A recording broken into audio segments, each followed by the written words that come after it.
My problem is that I am somewhere between a pessimist and a realist. My name is Phil Ayers, and I am 26 years old.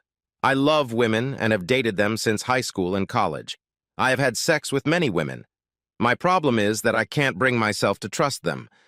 I would like to find that one special woman so I can love her, grow with her, and start a family. Since I started dating, I've liked most of the women I've dated, but I'm afraid of falling in love. I don't want my heart to be broken.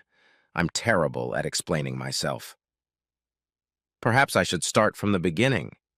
I come from a family with 2 brothers and 1 sister. All of them are older than me. We were 15, 13, 10 years old, and I was 5 years old at the time. It all started when my mom went with her girlfriends to a bachelorette party. I don't remember much of it, but a lot of it was passed down to me as I got older. My dad didn't trust my mom. I heard it was because he cheated on her with a few girls at the bar. I believe that since he was cheating, he thought my mom probably was too. He asked my brother to watch us for a couple hours and ordered us pizza for dinner. He waited 2 hours before he went to pick up my mom. He overheard her say where they were going. The rumor was that he followed Mom and her friends to a motel that had a lounge. When he got there, the women were sitting with a group of men. Mom and one man took the elevator up. Dad followed and waited 15 minutes before knocking on the door and saying, "Room service, extra towels."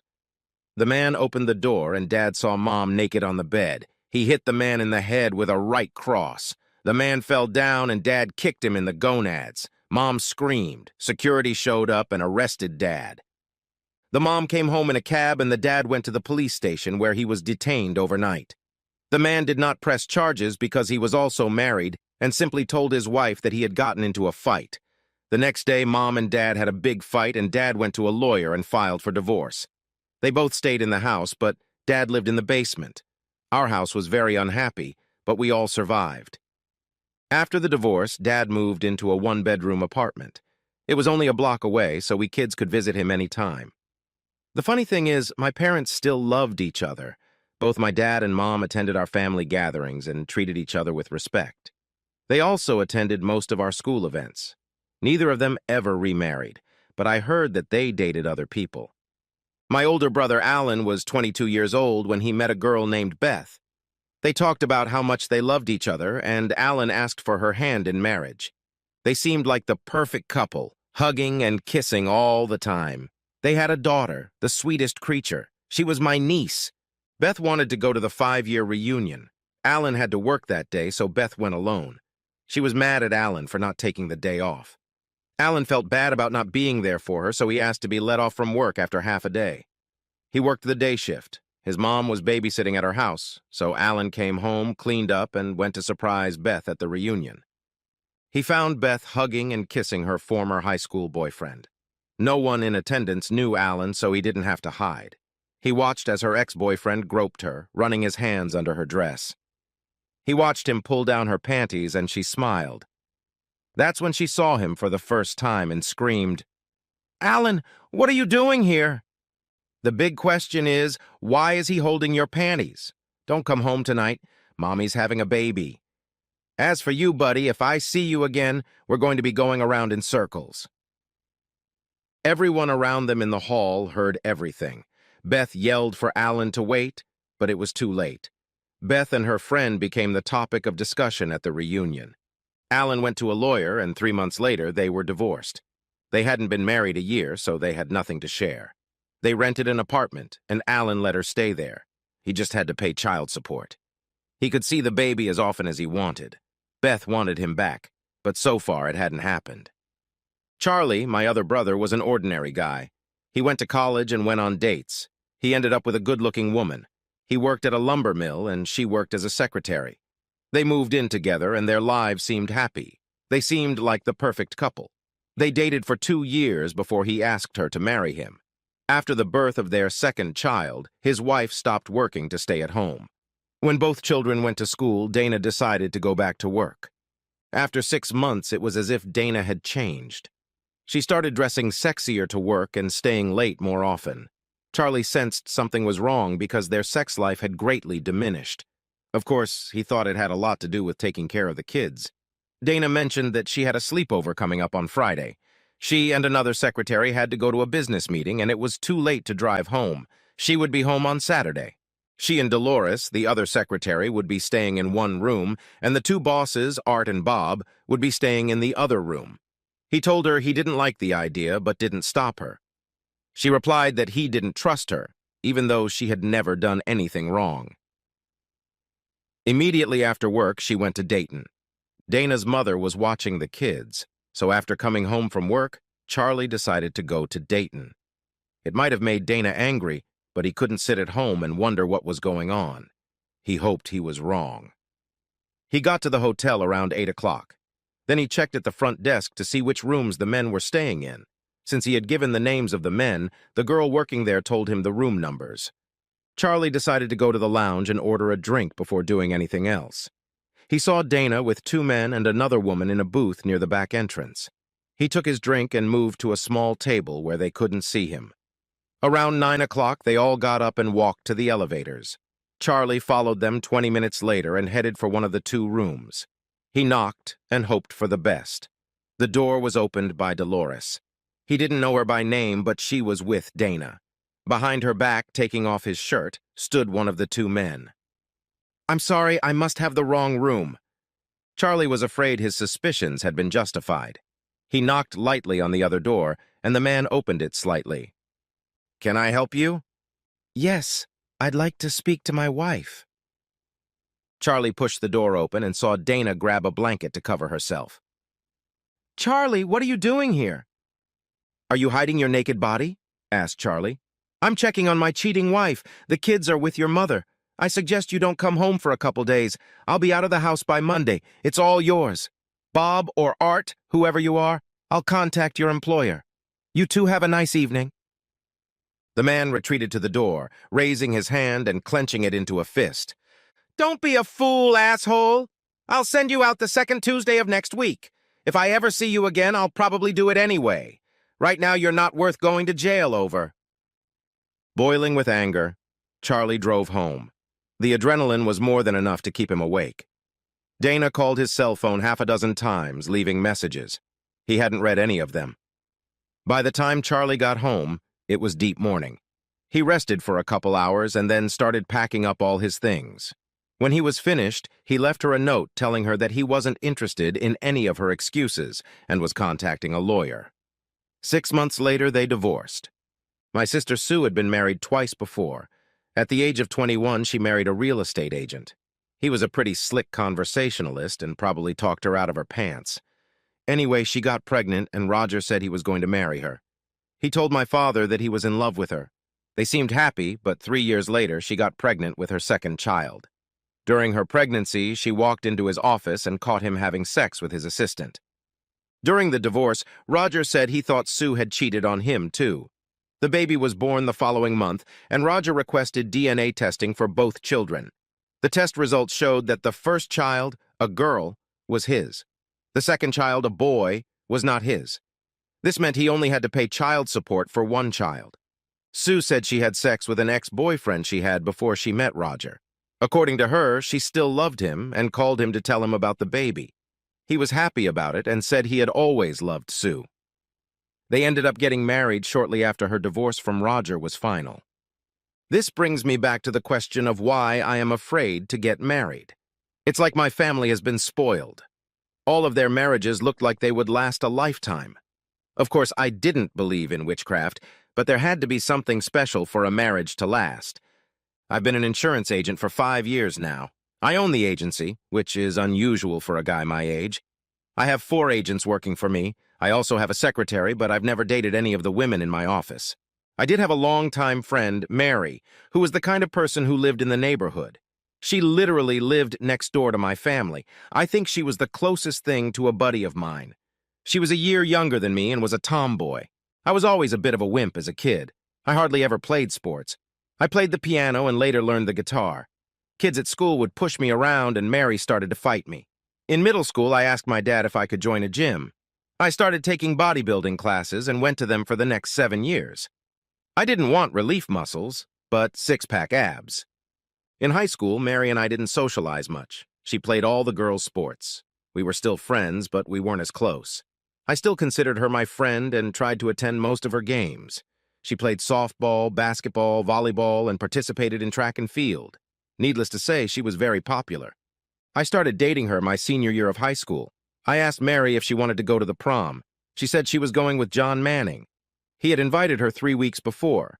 John was named prom king, and Mary was a junior in high school, so she couldn't be queen. I asked Lisa, who, like me, was a bit of a nerd, and she agreed to go with me. Her mom and my mom were friends. We had a good time, and I treated her with respect. I didn't have sex with anyone until I was in college.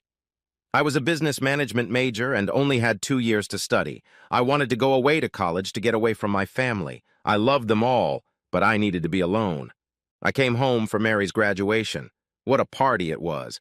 I think almost everyone from her class attended. I was lucky if I got to talk to her for about 10 minutes. I heard she was prom queen her senior year. That didn't surprise me. She was going to go to a state university on an athletic scholarship. I don't even know what sport. In college, I met a lot of girls and had sex with a lot of them.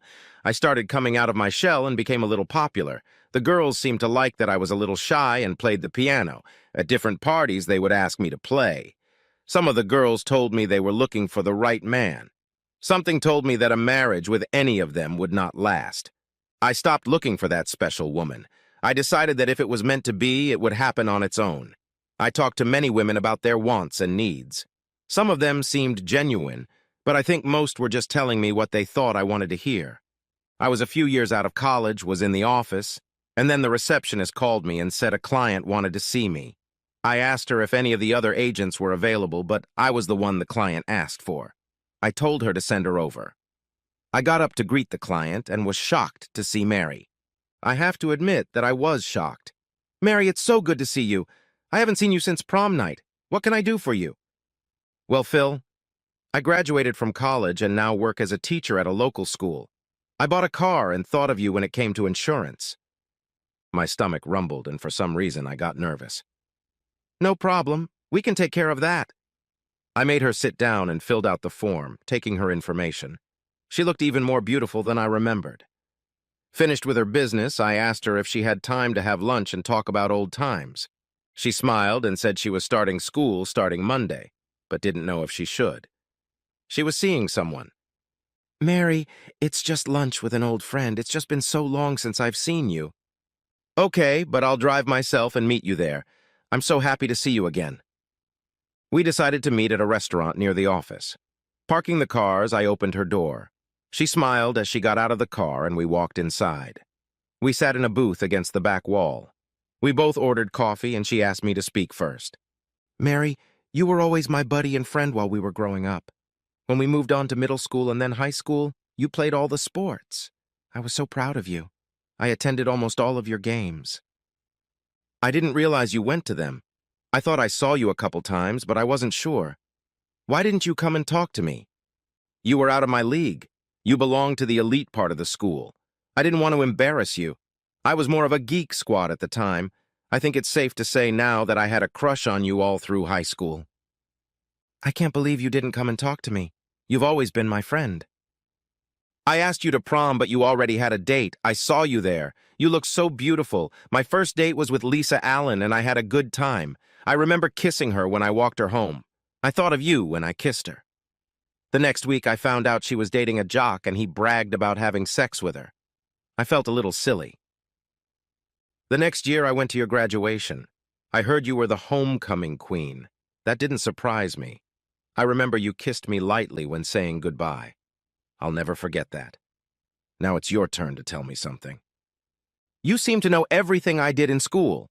I want you to know that I thought about you and everything we did together as kids. Between studying, practicing, and playing, I didn't have a lot of free time. I know you think I was popular, but I tried to treat everyone the same. I didn't date much because my parents were pretty strict. I went to a state college for 4 years on a volleyball scholarship. I wasn't a big party person, but I still went to a few. Not every girl goes to college to party. I went for an education, and I needed to keep my grades high to get scholarships. I earned a bachelor's degree in teaching. I taught in Dover for 2 years, and then a position became available here in my hometown. I applied and got the position. I found out you had an insurance agency, and I came to you. Mary, the big question is, Who are you dating and how serious is it? Phil, I'm sorry, I kind of lied to you. I was afraid that if I told you the truth, you wouldn't want to go to lunch with me. I don't really have a boyfriend. I have a son who's 2 years old. After I graduated from college, I went to a big party. My so-called beau put a drug in my drink and then used me. There were tears in her eyes. After that party, I never met him again. A couple months later, I contacted him and told him I was pregnant. He said he wanted nothing to do with the baby. He told me to get an abortion and gave me $900 to pay for it. He told me that he wasn't the only one who used me when I passed out. I sat down and cried. There was no way I would abort my baby. If you don't want anything to do with me, I understand. Does he know you gave birth? I asked. No, he thought I had an abortion. He doesn't even know the baby exists. Mary, I'm sorry you went through all that. I'm sorry I wasn't there to protect you. You're still my friend, and I wish I could see you more often. What did you name your baby? Philip, after an old friend, she smiled. I'm surprised you're not married. Are you a hardened bachelor? I just haven't found the right woman. Mary, I'm afraid to get married. You were there for me when my parents, 2 brothers and a sister, got married. They all seemed happy, and then they got divorced. I don't want that to happen to me. I want to meet that special woman who will love me for who I am and with whom we can truly trust each other and start a family. We had lunch, and I asked her if I could see her again. She replied that she would love to. She had moved in with her parents, and her mom took care of Philip when she worked. I asked her if I could stop by to see her on Saturday. She was a little nervous and said she already had plans for Saturday, but she was free next weekend. I said I would call her midweek and maybe we could make an appointment. She smiled and agreed. I gave her a little hug and we said goodbye. I wrote down her address and phone number on the insurance forms. I sat there and remembered all the good times we had when we were kids. I thought she was already married. It surprised me that she had a child, but I figured she would be a great mom. She didn't tell me much about the man she got pregnant with, but I knew I would never forget the few things she did say. I had his name and the dealership he worked at. On Saturday, our office was only open half a day. I decided to drive by Mary's house. She was standing on the porch, dressed, and walking down the stairs holding a man's hand. He was wearing a suit. They were getting ready to get into the car. She looked up and saw me walk by. Her face reflected surprise, and I felt like an idiot. I just kept driving. My mind was spinning with everything I could think of. Was it a relative, a boyfriend, a date? I was sad, but maybe I had a chance with her. I stopped by my mom's house, and she asked me to stay for lunch. I mentioned to her that Mary had come by the other day and bought insurance. Mom asked about her, and I said she was as beautiful as ever. I mentioned that she has a son, but she is single. I went home and had a hard time falling asleep. Seeing Mary again, I just couldn't sleep. I decided that I should try to forget about her. On Monday, I went to work and tried my best to stay focused. The receptionist asked me if everything was okay. I told her I had a little trouble sleeping over the weekend. Shortly before 5 o'clock, she said Mary Moore wanted to see me. I told her to send her over. I got up and motioned for her to sit down. We both started talking at the same time, so I spoke first. Mary, I'm sorry I drove by your house. I wasn't following you. I was thinking about you and drove by on my way home. I'm sorry. Phil, I'm the one who needs to apologize. I should have told you I had a date on Saturday. Jim is the principal of the school I used to teach at. He asked me out 2 weeks ago. We've been out a few times. I know he's in love with me, but I like him as a friend. Do you still want to go out on Saturday? Yeah, I was actually thinking we'd go to a baseball game and maybe have dinner depending on how much we eat at the game. I'd like to meet little Philip. Sounds good to me. What time is the game? I'll be there at noon. The game starts at 2. She stood up and I hugged her lightly. She looked up at me and kissed me softly. I'll see you Saturday. I thought about her all week. I couldn't get her out of my head. I wondered if I could be just friends with her. Time would tell. She was the one person I could never forget, and I had never done anything with her other than the one kiss at her graduation. I walked in on her on Saturday, and she was dressed for the game. She was wearing a tank top and a cap. Her hair was gathered in a ponytail. She looked like a sexy teenager. She invited me in and introduced me to her parents. They remembered me as the little neighborhood boy who always played with Mary. The little boy walked into the house, half staggering. He walked over to me and I took him in my arms. "Hi, Philip. Nice to meet you." Mary said he had just started talking, so it wasn't easy to understand him. I thought he said Dada, but I wasn't sure. He had never had a father, so I couldn't understand where he got the word from, but I thought it sounded good.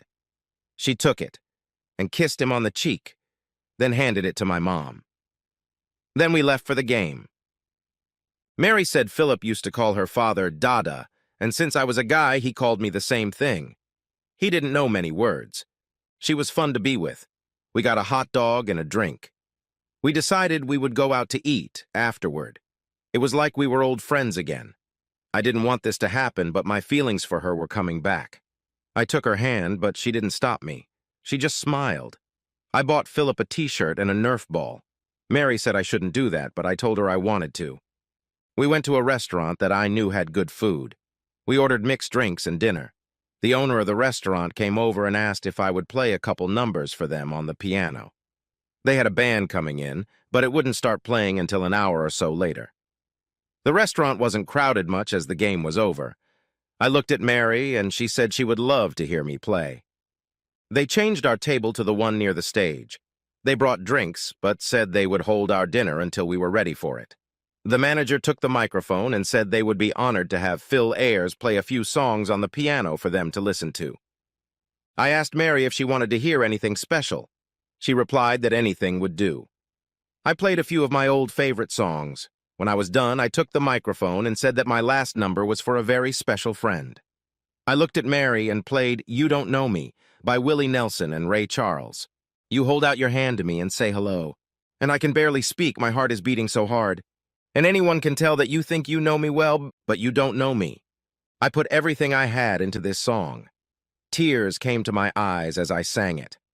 Conversations in the restaurant stopped while they listened. I assumed that almost everyone knew the words to this iconic song.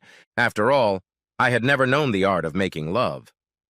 Though my heart ached with love for you, afraid and embarrassed, I missed my chance. The chance that you could have loved me too. When I finished, several people stood up and clapped for me. I bowed and walked back to Mary, who also had tears in her eyes. The manager came over, thanked me, and told me that dinner was on the house. Mary told me that she enjoyed all the songs, but especially the one dedicated to her. She knew it was for her. We ate dinner and several people stopped by our table to thank me for playing. I drove Mary home and asked if I could see her again. She replied that any time and kissed me. It was real and passionate. I told her I would call her sometime during the week. She mentioned that she was teaching 7th graders and had volleyball practice after school. She was an assistant coach. She had games on Tuesdays and Thursdays and practices the other 3 days. What she missed most was being home with her son. Her mom loved her grandson and didn't mind watching him. Since I was the boss and could set my own schedule, I decided to leave the office early on Tuesday and Thursday. I would stop by the Moore's house and pick up Philip. Since I didn't have a car seat, I borrowed the one Mrs. Moore had. After putting him in the seat, I went to the volleyball game. It really surprised Mary the first time. She could hardly pay attention to the game.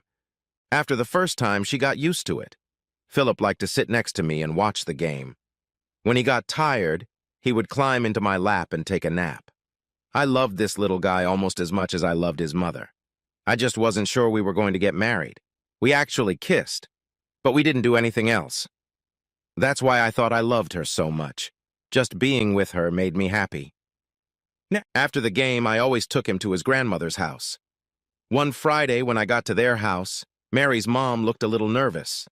I asked if she was in trouble, and she said that a guy who was dating Mary had called. He wanted to know if she was going with him on Saturday to a teachers' conference in Columbus. I didn't know what to say or do. Mary had never told me about the conference. We hadn't made any plans for that Saturday. I figured I would just show up and we would play according to circumstances. I was getting ready to go home. I didn't feel like seeing Mary at all, but she walked in the door. She smiled until she saw the look on my face. "Phil, what's the matter? Is Philip okay?" She looked at me and then at her mother. "What's wrong, Mom?" "Jim called and asked what time you wanted him to pick you up tomorrow to go to the convention." Oh, God. I told him last time we went out that I wouldn't go with him. He told me he wouldn't give up that easily. I'm not going, Phil. I never told you that because I completely forgot. You have to believe me. It was over a month ago when he told me about this conference. Mary went to the phone and called Jim. When he answered, she told him she wasn't going. She then asked him not to call again because she had a boyfriend she loved. I didn't know what to think or what to do. Mary refused to talk right in front of her mother and me. Phil, I'm so sorry. Things were so good between us. I don't know what else to do. I really love you, even though we've only been together for a month. I've never had these feelings for another man. Please forgive me. I left and headed home. I didn't visit him that weekend. On Tuesday, I stopped by to pick up my little friend. He came right up to me and his grandmother smiled. We went to the volleyball game and Mary smiled broadly when we walked in. After the game, she hugged and kissed her son and then hugged and kissed me. I did the same thing on Thursday. One thing I forgot to mention. When Philip and I went to the game, there were always women sitting next to us. I didn't know any of them, but they would introduce themselves. I guess they just liked playing with Philip. But Mary told me they better not put makeup on me. That made me laugh. I guess Mary was like me and was a little insecure. Thursday after the game, I drove Philip home. I said goodbye to him and headed home before Mary got there. Friday, I went to work, and when I got home, Mary pulled up in my driveway. Mary, what are you doing here? Is Philip okay? He's fine. I stopped by the house and talked to my mom. I told her I was coming to see you and wouldn't be back until morning. She reached into the back seat and pulled out her overnight bag. Phil, I think we both have a problem, and I'm here to help solve it. I'm going to make love to you. I love you, and only you, and I'm going to prove it.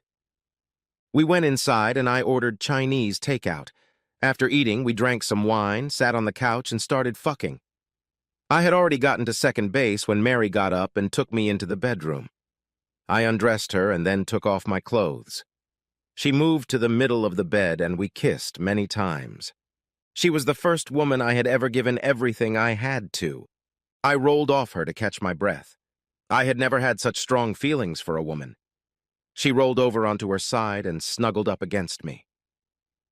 I love you, Phil Ayers. We kissed, and after a while I got up to get us something to drink. She got up to go to the bathroom and clean herself up a bit. We went back to bed and had a glass of wine each while talking. I told her that I loved her, but didn't know what to do. She said I should marry her, then she could move in with me and make love all the time. She knew I was afraid to get married. I was always afraid it wouldn't last. She said she would do anything I wanted as long as we stayed together. I took our glasses and set them on the end table. Then I dimmed the lights and we made love for another portion. We fell asleep, and when I woke up in the morning, I found myself in the arms of her back. We got up and she went to take a shower. I put on a t-shirt and boxers and made us some coffee. Mary came out dressed and looked so beautiful. She said she had to go home and take care of Philip. I told her I had a lot of work to do today, but I would see her on Sunday. We kissed, and I walked her to her car. I was hurt by what she said about how she got pregnant. I loved her and Philip. When she talked about our wedding, I wanted to believe it would work out, and more than anything, I wanted to be the boy's real father. So I went to the office and learned everything I could about the guy who was the father. I went to his dealership in Dover, where I looked at a few cars and told him I might be coming back. Instead, I followed him as he was leaving. He went into a restaurant nearby and sat in a booth. I stopped at the bar and ordered a draft beer. I then approached him and asked if I could join him, saying I had a few more questions about a couple of his cars. Later, when he went to the restroom, I took a potent sleeping powder and slipped it into the beer. I knew he'd pass out in half an hour. We got to talking and he told me where he went to college and how his father owned a dealership, so he always knew where he was going to work. He said he felt very tired and decided to go back to the dealership. He made it to his car and passed out. I bought a DNA test kit and rubbed it in his mouth. I let him just lay on the seat and sleep and drove home. Sunday I went to Mary and Philip's house. We decided to go to the street fair so he could go on the kiddie rides. While Mary went to get ready, I took a DNA test and rubbed it into Philip's mouth. On Monday, I went to the clinic and asked if the y'all could send 2 tests for me. I gave my name and said second child. I figured they thought I was testing to see if I was the father so I wouldn't have to pay child support. They told me it wasn't like TV and would take a few weeks. I told them it was fine. As I drove home, I wondered if I was doing the right thing. Wouldn't Mary be upset about this? How do I make her realize how much I love them? The next few weeks were business as usual. Philip and I went to games, even away games. Saturdays were our day to do things together. Sundays we would go to my mom's or stay at Mary's and have dinner. 3 weeks went by and I got a call from the clinic. They said they had gotten the results of the DNA test and I could come and get them. The doctor handed me the results and told me I was the boy's father. I smiled and thanked him. I couldn't wait to tell Mary about it. I called her before practice and asked if she would go to City Hall with me. She asked why, and I said it was a surprise. I stopped by her house and asked her to get Philip's birth certificate and bring it with me. "Phil, what's going on? Is something wrong? I've never seen you like this." "Do you really love me, Mary?" "You know I do. What's going on?" "I want to make Philip my biological son. He'll be one from now on if you agree. If you do, just go along with whatever I tell the clerk." "Phil, what have you done?" Mary shouted. "Please, Mary, just do what they ask." We went into the house and I told the clerk that I wanted to legally change my son's last name. I said I wasn't around when he was born, so my last name wasn't on his birth certificate. Now I'm back and I want it corrected. I put his certificate on the counter. The old birth certificate didn't have the father's name on it. "Sir, you must show proof that you are his father." Mary looked confused. I was sure she had questions. I hoped that after I explained everything, she would realize how much I loved her and little Philip. I placed the DNA tests proving I was his biological father on the counter, along with his driver's license. The clerk checked the paperwork to verify the test results and then filed an application to change the birth certificate. Mary had to show her driver's license to verify that she was the mother on the certificate. Once all the paperwork was received, he was legally required to become Philip Brian Ayers. I thanked him and picked up little Philip. Then we walked to the car. "Are you going to tell me how you did it? You know that makes you totally responsible for him. I love you, but I can't believe you did it." I love him, and I want him to have a real father. He should never know another. For a few minutes, we sat in the car. Mary stared out the window but didn't say anything else. My heart raced as I waited for her to speak. "You did this for us? For me?" "Yes, I would do anything for you, Mary." I was about to say something else, but Philip started whimpering. It was getting late, so I figured he was hungry. I drove across town and stopped at a McDonald's. He grinned when he saw where we were. We ordered his baby food, and Mary and I each ordered a burger and fries. I put Philip in the booster seat, and Mary sat next to him. Even though the restaurant was crowded and noisy, I didn't notice anything. All I could see was Mary. I reached into my pocket and knelt down in front of her. "Mary, you know how much I love you. Will you marry me?" "Oh, God, yes, yes, I will marry you." She was smiling and crying at the same time. I put the ring on her finger and gave her a quick kiss. We ate and watched little Philip make a mess, but he loved it. I couldn't believe how much I loved this child. When we got back to Mary's house, I saw Mr. Moore sitting in a soft chair. Mrs. Moore had come out of the kitchen. She must have noticed us smiling because she asked what was wrong. Mary held out her hand and her mom cried. They hugged and her dad smiled at me. When they calmed down, Mary told her parents about going to court. She said that I was now legally Philip's father. Mary showed her a copy of the new birth certificate and told her we would be getting the amended original soon. They didn't ask how we did it, and I didn't put out any information. Mrs. Moore asked when we were going to get married, and I said that was entirely up to Mary. I simply said that I would rather be early than late. We decided that Thanksgiving was only 6 weeks away, and Mary would already be done playing volleyball, so we decided to get married the following weekend. I was still nervous as hell about the wedding, but I truly loved Mary and little Philip.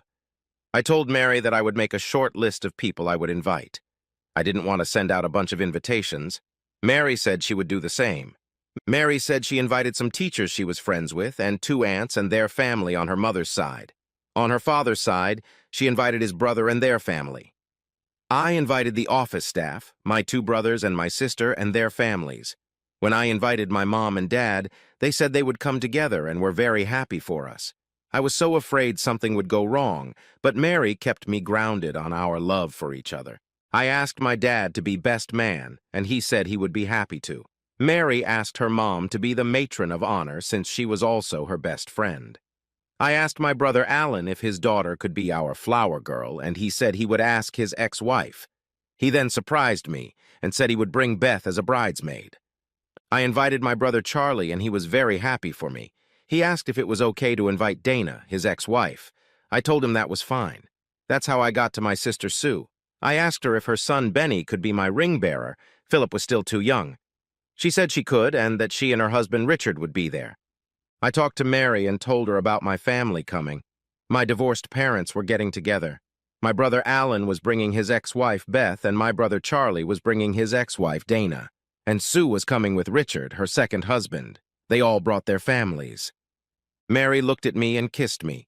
"Phil, it looks like you're getting your family back together. I'm happy they all want to be near you." Our little church was full. Seeing my whole family together made me feel really good. As the children walked down the aisle, one being a ring bearer and the other scattering flower petals, my heart filled with joy. Tears came to my eyes as I watched my dad and Mary's mom act as best man and matron of honor. The music changed, and everyone stood up as my beautiful Mary, with my dad holding her hand, began to walk down the aisle. I couldn't help myself, and tears ran down my face. I knew immediately that I had made the right decision. After we said "I do" to each other, we all went to the hall we had rented. There was a nice buffet set up, and Mary and I were the first in line. We got our food and sat down at the main table. No sooner had we taken 2 bites than everyone clinked glasses, demanding that we kiss. I didn't mind the kissing, but I wanted to eat while the food was hot. After we ate, the band started playing all the songs you hear at weddings. I don't know if I got the chicken song right, but I got Hokey Pokey right. Mary and I stayed away during Bunny Hop, but went back to the YMCA. We enjoyed dancing the slow songs, but everyone wanted to keep dancing. Mary asked me to play the piano. She told her friends that I was really good at playing. I broke down and walked over to the piano and played a couple of our favorite songs. Then I asked my sister Sue to come up and sing a song while I played. She had a beautiful voice. She came over and I told her I was going to play an old Elvis tune called "Loving You." I started playing and Sue sang along. "I'll be all my life loving you, just loving you. In winter, in summer, in spring, I love you, I love you. It doesn't matter where I go or what I do, but you know I'll always be P. Love you, just you, and damn, my sister can sing." It was amazing how quiet it got while I played and she sang. Many couples continued to dance. A few people could be heard singing along with her. I looked at the group and asked them to join in. When they started, I stood up and led Mary out onto the dance floor. My sister continued to sing. "If I'm seen with someone new, don't be blue, don't be blue. I'll be faithful, I'll be faithful. Always faithful, faithful to you." After my sister finished the song, she grabbed her husband and twirled with him in a dance. The band performed the song a second time. When the reception was over, we thanked everyone for coming. Little Philip was heading home with his grandparents. Mary and I went to a motel, but we didn't tell anyone where we were going. The next day we left for Branson for a few days. For Thanksgiving, we went to my mom's house. She had also invited the Moores over. I wasn't surprised to see that my mom invited my dad as well. For Christmas, we went to the Moores' house for dinner. On New Year's Eve, my brother Alan invited us to his party. 2 of my brothers were there with their exes, and my sister was there with her husband. My mom and dad even came together. No one has remarried yet, but it was really nice to see them all together. Mary told everyone at the party that we were going to have our second child in about 7 months. She had gone to the doctor the day before. Everything was going great, and Mary and I were always talking and discussing our differences, which we never had. My brothers told me that communication solves most problems. I couldn't agree more. And thanks to Mary and Philip, I never had any more problems. I loved my marriage.